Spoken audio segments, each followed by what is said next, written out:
Salut chers amis en Jésus-Christ. Bienvenue à notre méditation pour le 18e dimanche du temps ordinaire, l'année A. Nous méditons autour de la prophétie d'Ésaïe, chapitre 55, du verset 1 à 3, Romains chapitre 8, 35 et du 37 à 39. Et l'évangile selon saint Matthieu, chapitre 14, verset 13 à 21. Grâce à la compassion est notre thème. En débarquant, Jésus vit une grande foule de gens. Il fut saisi de compassion envers eux et guérit leurs malades.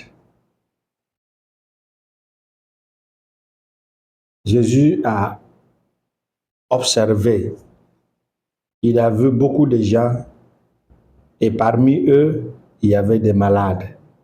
Il a guéri la maladie de ceux qui sont malades grâce à la compassion. Être disciple de Jésus, c'est de suivre sa stratégie, sa pédagogie. Avoir de la compassion envers les autres est la base de tous les gestes. De tous les gestes.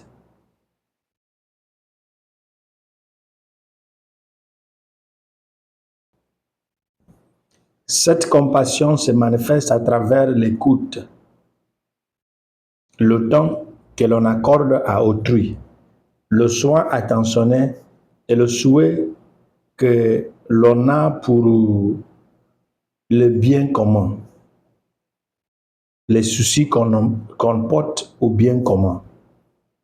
Notre connaissance et expérience de Dieu nous conduit à l'amour de nos proches d'une manière concrète. En tant que chrétien baptisé, prêtre, personne consacrée et laïque,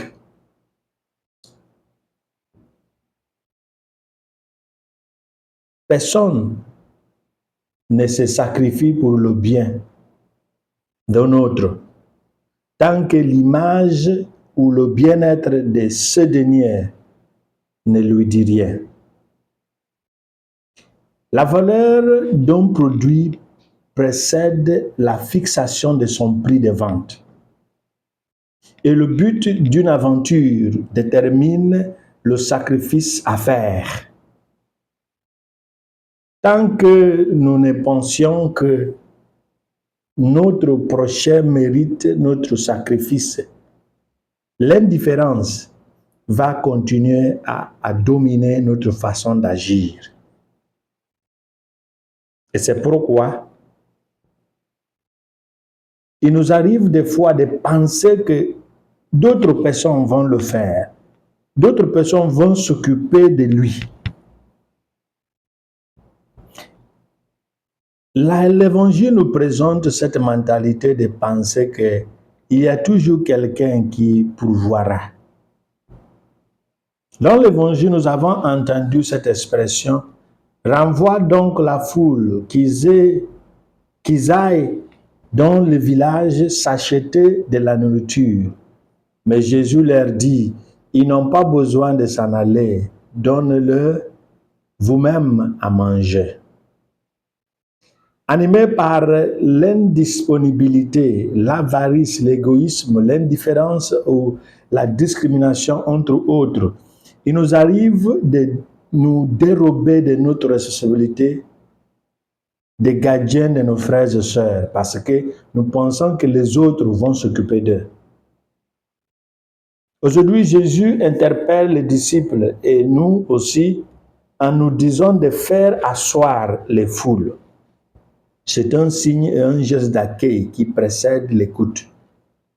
Et il nous invite à laisser les foules partager les 5 pains et les 2 poissons. Cela signifie qu'on n'a pas besoin de tout avoir avant de partager avec les autres. La logique d'amour doit surpasser la logique de calcul et d'avarice. Enfin, il nourrit les foules à travers nos mains, à travers les mains des disciples, après avoir fait la bénédiction, en invitant ses disciples à distribuer la nourriture aux foules.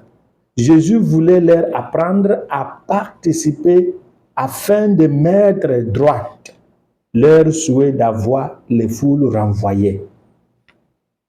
Celui qui n'apprend pas à donner ou à partager dans sa pauvreté ne partagera pas et jamais, même dans sa richesse. Après ce partage, entre les 5000 hommes, sans compter les femmes et les enfants, on a ramassé les morceaux qui restaient.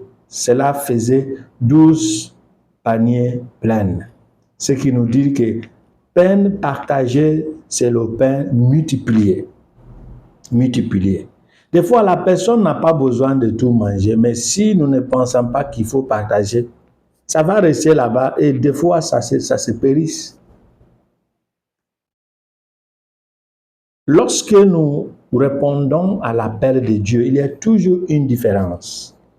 Dieu qui nous a créés sans notre consentement et ensuite nous a sauvés de l'esclavage du péché et de la mort sans notre consentement, ne nous conduira jamais à la vie éternelle sans notre consentement.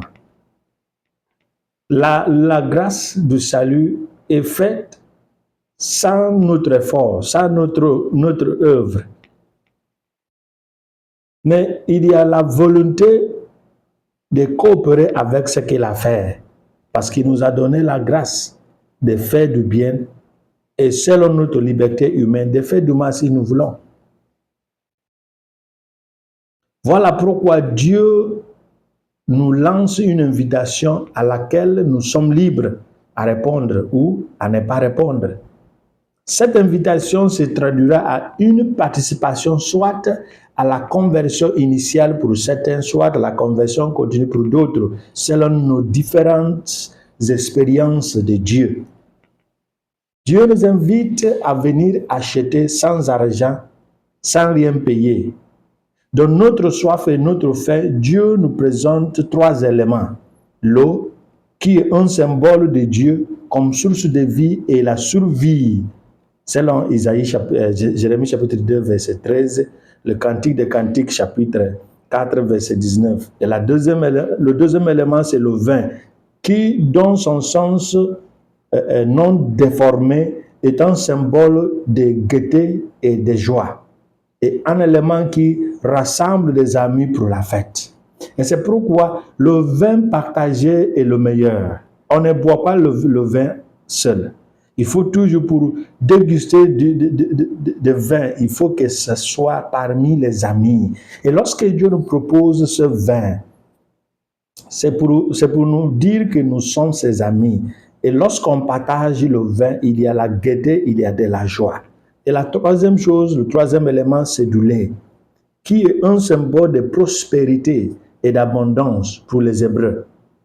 Dans la poésie du Cantique des Cantiques, il intervient aussi comme l'expression de la beauté et de la douceur.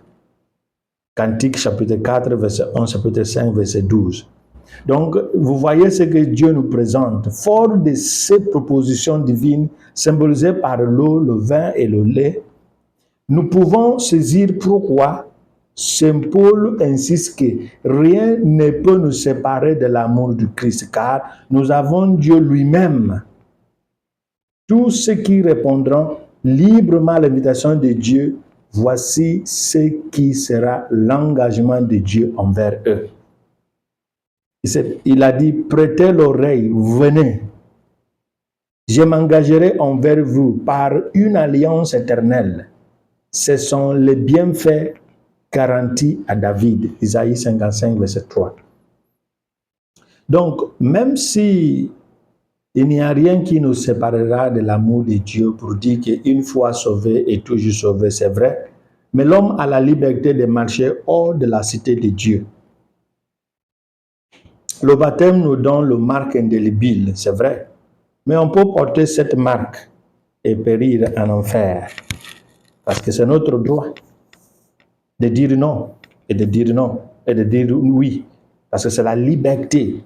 Donc, que nous ne restions pas dessus par le fait d'être baptisés, sauvés par la grâce, donc on ne peut pas. Oui, ce que Dieu a fait, il a fait. Donc, ce que cela veut dire est que grâce à ce que Jésus a opéré sur la croix, si tu restes dans cet état de salut, tu seras au ciel. Mais la question qui se pose est, Jésus a fait ce qu'il a fait, mais pourquoi il nous faut passer par le baptême pour arriver dans ce qu'il a fait? C'est pour dire qu'il y a une porte d'entrée. Et comme on a une porte d'entrée, ce qui nous donne la marque, c'est l'étiquette.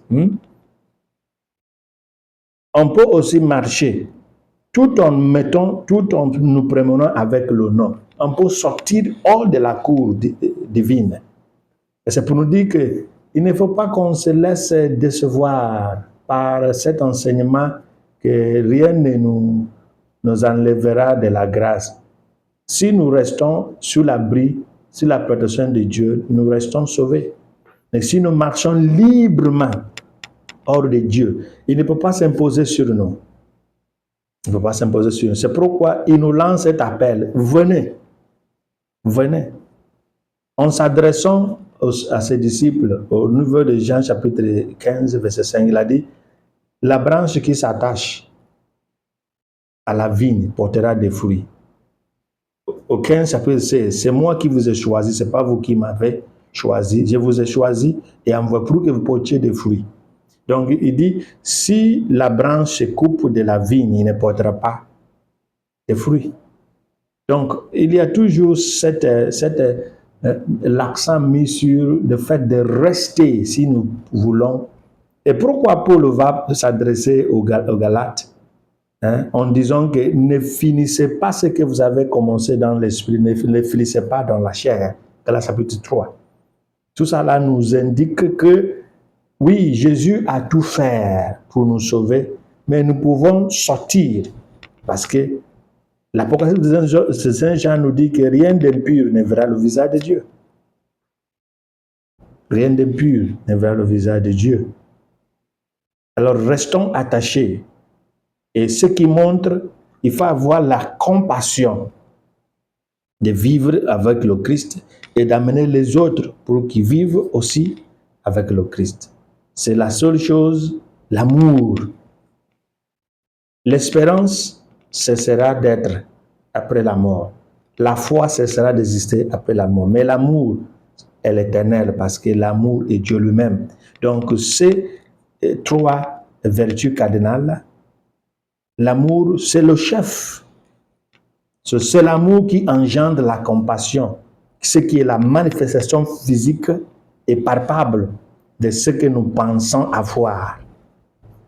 Alors demandons au Christ de nous disposer de cette chance, d'être animés par l'amour, par la compassion, pour pouvoir agir au nom de Jésus et au nom de notre foi. Qu'il nous bénisse le Père, le Fils et le Saint-Esprit. Amen.